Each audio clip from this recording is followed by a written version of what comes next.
wabarakatuh. Perkenalkan nama saya Kameria, NIM 22315031.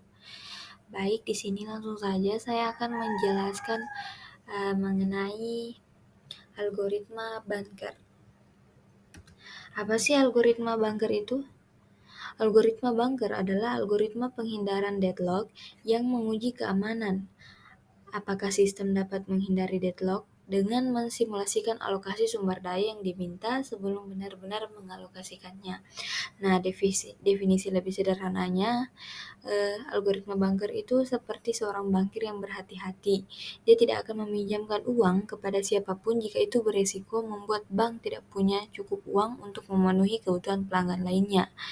Dia akan mensimulasikan peminjaman tersebut untuk melihat apakah semua pelanggan masih bisa mendapatkan apa yang mereka butuhkan pada akhirnya. Nah, jika aman, dia akan meminjamkan uangnya. Jika tidak, dia akan membuat pelanggan menunggu.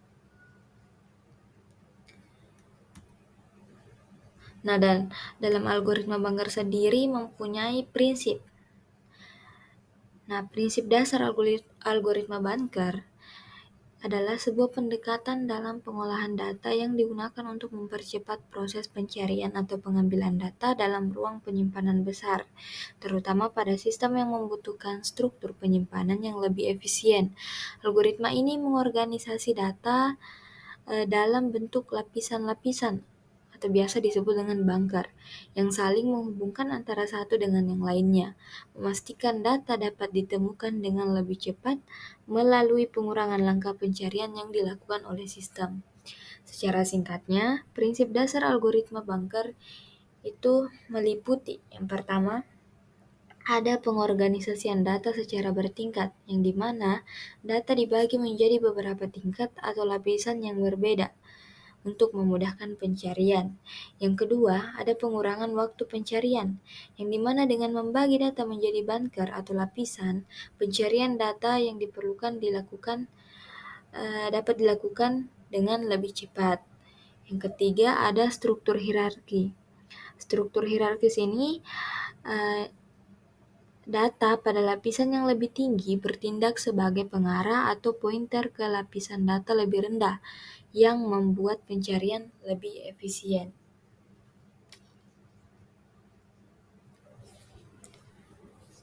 Nah, setelah prinsip, ada juga langkah-langkah dalam algoritma banker ini. Yang pertama, ada pengenalan data. Pengenalan data ini memahami dan menentukan data yang relevan. Yang kedua, ada persiapan data, yaitu melakukan pembersihan dan pemrosesan data awal atau menghapus data tidak valid dan merubah formatnya. Yang ketiga, ada penentuan kelompok, yaitu menentukan kriteria pengelompokan berdasarkan aturan atau teknik tertentu. Yang keempat, ada pengelompokan, yaitu membagi data ke dalam kelompok sesuai dengan kriteria yang ditentukan. Yang kelima, ada validasi kelompok, yaitu memeriksa dan mengevaluasi hasil pengelompokan. Yang keenam atau yang terakhir, ada output atau analisis lanjutan. Nah, output atau analisis lanjutan ini menyajikan hasil pengelompokan dalam laporan atau visualisasi untuk analisis lebih lanjut.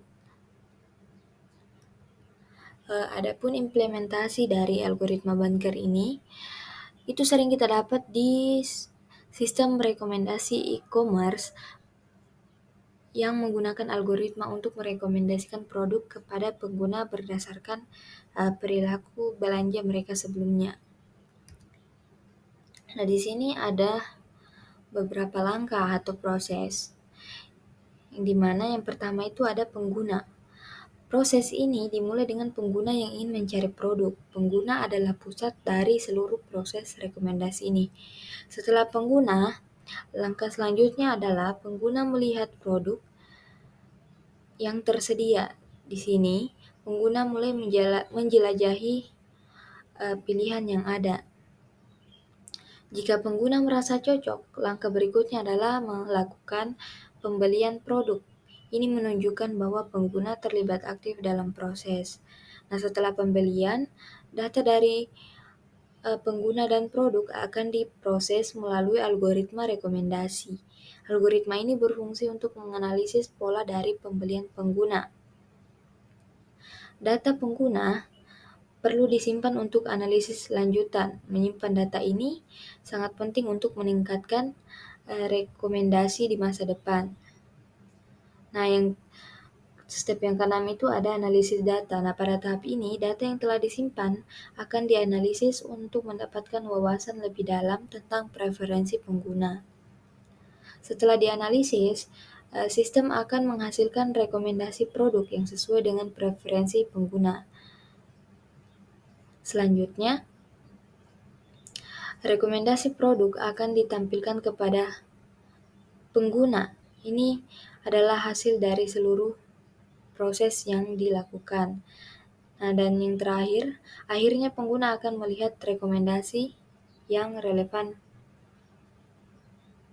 membantu mereka mengambil keputusan pembelian yang lebih baik.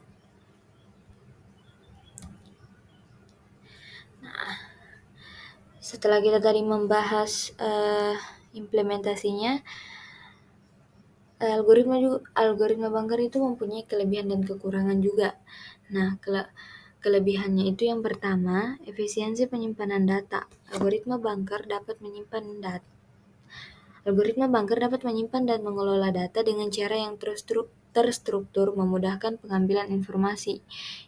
Kelebihan yang kedua itu ada personalisasi, yang dimana algoritma Banker dapat memberikan rekomendasi yang dipersonalisasi kepada pengguna berdasarkan perilaku dan preferensi mereka, meningkatkan pengalaman pengguna. Kedua, adapun kekurangan dari algoritma Banker yang pertama itu kebutuhan data yang besar. Algoritma Banker memerlukan data yang cukup besar untuk memberikan rekomendasi yang akurat. Tanpa data yang memadai, hasilnya mungkin tidak relevan. Yang kedua, risiko privasi. Pengumpulan dan penyimpanan data pengguna dapat menimbulkan masalah privasi yang dapat mengurangi kepercayaan pengguna. Nah, dari yang saya jelaskan tadi, kesimpulannya adalah algoritma Banker berfungsi untuk mencegah deadlock dengan mensimulasikan alokasi sumber daya sebelum diberikan, mirip dengan cara seorang bankir yang berhati-hati dalam memberikan pinjaman. Sementara itu, algoritma Banker mengorganisir data dalam struktur bertingkat untuk mempercepat pencarian dan pengambilan informasi, serta digunakan dalam sistem rekomendasi e-commerce untuk memberikan rekomendasi produk yang dipersonalisasi berdasarkan perilaku pengguna. Meskipun memiliki kelebihan dalam efisiensi dan personalisasi, kedua algoritma ini juga menghadapi tantangan, seperti kebutuhan akan data yang besar dan masalah privasi. Baik, mungkin itu saja yang bisa saya sampaikan. Kurang lebihnya mohon dimaafkan. Wassalamualaikum warahmatullahi wabarakatuh.